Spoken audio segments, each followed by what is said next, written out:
하나님과 친밀한 동행을 꿈꾸는 출애굽기 40일 묵상 2일차 묵상을 시작하겠습니다. 오늘은 출애굽기 2장의 내용을 함께 묵상하겠습니다. 오늘 묵상의 제목은 하나님과 세상 사이에서 갈등할 때입니다. 오늘의 말씀을 읽겠습니다. 출애굽기 2장 1절에서 10절입니다. 레위 가족 중 한 사람이 가서 레위 여자에게 장가들어 그 여자가 임신하여 아들을 낳으니 그가 잘생긴 것을 보고 3달 동안 그를 숨겼으나 더 숨길 수 없게 되매 그를 위하여 갈대 상자를 가져다가 역청과 나무 진을 칠하고 아기를 거기 담아 나일강가 갈대 사이에 두고 그의 누이가 어떻게 되는지를 알려고 멀리 섰더니 바로의 딸이 목욕하러 나일강으로 내려오고 시녀들은 나일강가를 거닐 때 그가 갈대 사이에 상자를 보고 시녀를 보내어 가져다가 열고 그 아기를 보니 아기가 우는지라 그가 그를 불쌍히 여겨 이르되 이는 히브리 사람의 아기로다. 그의 누이가 바로의 딸에게 이르되 내가 가서 당신을 위하여 히브리 여인 중에서 유모를 불러다가 이 아이에게 젖을 먹이게 하리이까. 바로의 딸이 그에게 이르되 가라 하매 그 소녀가 가서 그 아기의 어머니를 불러오니 바로의 딸이 그에게 이르되 이 아기를 데려다가 나를 위하여 젖을 먹이라. 내가 그 삭을 주리라. 여인이 아기를 데려다가 젖을 먹이더니 그 아기가 자라매 바로의 딸에게로 데려가니 그가 그의 아들이 되니라. 그가 그의 이름을 모세라 하여 이르되 이는 내가 그를 물에서 건져내었음이라 하였더라. 아멘. 오늘의 묵상입니다.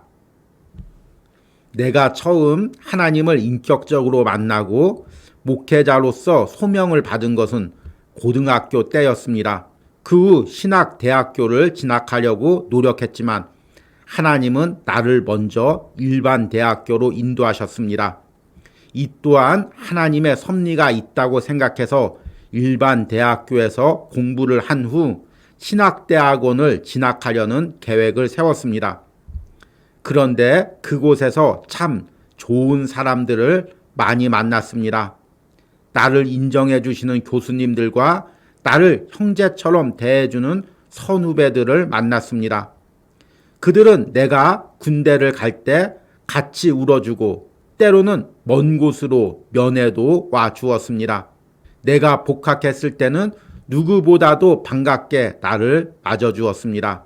그들은 내 아무런 조건도 보지 않고 그저 친구로 대해 주었습니다. 신앙의 기준으로만 나를 바라보던 공동체에서 벗어나니 새로운 세상이 있는 것 같았습니다. 그로 인해 한동안 처음 목표를 잃고 헤매였던 적이 있었습니다. 그러나 하나님은 아픔 가운데 다시금 나를 부르시고 처음 약속하신 것처럼 신학대학원으로 진로를 이끄셨습니다. 출애굽기 초반부에서는 애굽에 섞여 살던 이스라엘 백성들을 부르시는 하나님의 섭리가 기록되고 있습니다. 하나님은 익숙한 애굽 땅에서 편안함을 느끼고 살던 이스라엘 백성들을 애굽인과의 갈등 속에서 부르셨습니다. 그 과정에서 하나님은 모세라는 인물을 사용하십니다. 모세는 히브리인으로 태어났지만 애굽 공주의 아들로 궁궐에서 자랐습니다. 그는 성장기에 애굽의 궁전에서 왕자 대우를 받으며 최고의 학문을 배웠습니다. 모세는 자라면서 자신의 정체성에 대해 갈등했을 것입니다. 어쩌면 그에게는 애굽의 궁궐이 더 편하고 그 궁궐에서 받는 대우가 더 익숙했을 수도 있었습니다. 그러나 그는 결국 자신의 정체성이 하나님의 백성인 히브리인임을 깨닫습니다. 그리하여 애굽의 왕자 자리를 버리고 히브리인을 돕기로 결정합니다. 세상을 사는 하나님의 자녀들은 신앙의 공동체와 세상을 번갈아 가며 살아갑니다. 그리고 어떤 때는 세상에서 더 편안하고 더 인격적인 사람을 만나는 경우도 있습니다. 그들과 어울리면서 나도 모르게 그들의 생각과 가치관을 공유하게 됩니다. 그러나 결국 우리가 돌아가야 할 곳은 신앙의 공동체입니다. 그리고 그 공동체 안에서 하나님의 사명을 행하는 것입니다. 모세가 익숙하고 편안한 애굽의 궁전을 떠나 광야에서 이스라엘 백성들과 사명을 함께한 것과 같습니다. 지금 나는 세상에 어디서 편안함을 느끼고 있습니까? 그러나 내가 누리는 이 세상의 평안함은 영원한 것이 아닌 잠시 하나님이 내게 허락한 장소임을 잊지 마시기 바랍니다.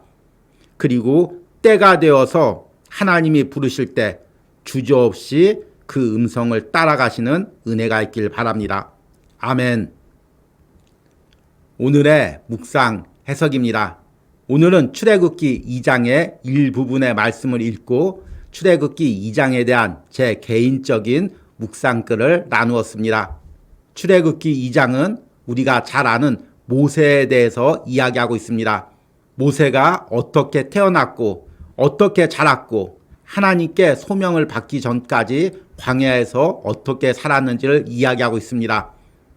모세가 80세에 소명을 받았으니 출애굽기 2장의 이 짧은 내용에 모세의 80세의 인생이 담겨져 있는 것입니다.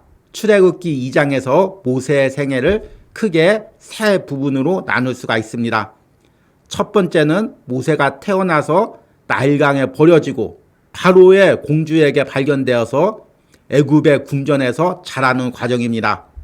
모세는 비록 히브리인이었지만 애굽의 궁전의 왕자로 대우를 받으면서 자랐습니다. 그러니 자라면서 항상 자신의 정체성에 대해서 고민을 했을 것입니다. 애굽의 궁전에서는 바로의 왕자로서 대우를 받습니다.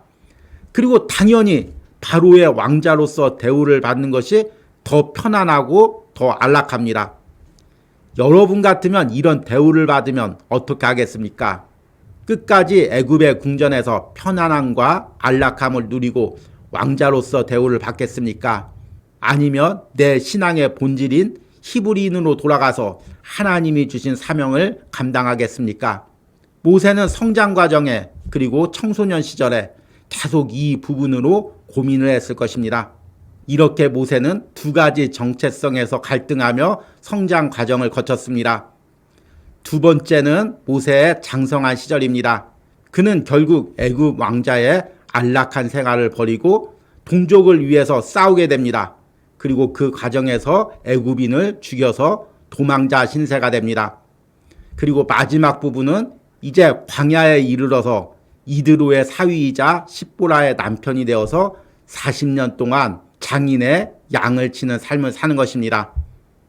만약 모세가 히브리인으로서의 정체성, 하나님의 사명을 외면하고 애굽인으로서 궁전에서 살았다면 이런 파란만장한 생애를 살지 않고 편안한 삶을 누렸을 수도 있습니다. 그러나 그는 하나님의 자녀로서 또 하나님의 공동체의 소속으로서 하나님이 주신 사명을 외면하지 않았습니다. 우리들도 마찬가지입니다. 우리가 때로는 주일에 예배를 드리고 낮은 곳에서 헌신하지만 평일에는 세상에서 일을 하고 또 그 중에서는 좋은 대우를 받고 많은 섬김을 받는 경우도 있을 것입니다. 그럴 때마다 우리는 항상 두 가지의 정체성에서 혼동을 느낍니다. 이 과정에서 어떤 때는 세상이 더 편할 수가 있습니다. 세상 친구들과 허물없이 편히 어울리고 또 세상에서 내가 가진 것으로 아무런 눈치 보지 않고 편히 즐길 때 오히려 더 편안함을 느낄 수가 있습니다. 여러분들 지금 내가 세상에서 어떤 편안함을 느끼고 있습니까? 어떤 때는 세상 사람들이 더 가식이 없고 편안한 것처럼 느껴질 때도 있습니다. 그러나 우리가 그들과 영원히 거할 수는 없습니다. 애굽 땅에서 영원히 거할 수는 없죠. 궁전에서 영원히 왕자 대우를 받고 살 수는 없습니다. 우리는 하나님의 백성들과 함께 고난을 받고 하나님의 백성들과 함께 사명을 행해야 합니다. 이것이 바로 우리에게 주어진 신앙의 정체성입니다. 그리고 하나님을 사랑한다면 당연히 하나님이 원하시는 그 길을 걸어야 합니다. 오늘 묵상을 통해 다시 한번 내 신앙의 정체성을 확립하시는 은혜가 있기를 소망합니다. 오늘의 적용과 기도입니다. 내가 지금 세상의 모임이나 사람들에게서 편안함을 느끼고 있는 부분은 무엇입니까? 반대로 내가 신앙의 공동체의 예배나 모임에서 부담을 느끼고 있는 부분은 무엇입니까? 내가 비록 세상을 살아가고 세상 사람들과 어울리지만 결국 내가 돌아가야 할 곳은 교회 공동체이며 그곳에서 함께 사명을 이루어 가야 함을 깨닫고 이를 위해 기도하시기 바랍니다. 우리 함께 기도하겠습니다. 하나님, 모세는 자신이 자랐던 편안하고 익숙한 애굽의 왕자 자리를 버리고 같은 하나님의 백성들과 고난을 받으며 사명을 행하는 길을 택했습니다. 이것이 한순간의 결정으로 된 것이 아님을 깨닫습니다. 매 순간 갈등했고 매 순간 결단했음을 깨닫습니다. 주님, 내 안에도 이런 갈등이 있음을 고백합니다. 세상에서 익숙한 것, 세상에서 편안한 것, 때로는 이런 것들에 안주하고 싶은 유혹이 내 안에 있음을 고백합니다. 그러나 내가 하나님의 사람으로서 하나님의 사람들과 함께 예배하며 함께 사명을 감당하기로 합니다. 세상을 사랑하기보다 내 안에 있는 하나님을 사랑하고 그 하나님과 영적 교제를 누리기로 합니다. 이런 깨달음과 결단이 오늘 출애굽기 2장을 묵상하는 모든 심령들 안에 있게 하여 주시옵소서. 예수님의 이름으로 기도했습니다. 아멘.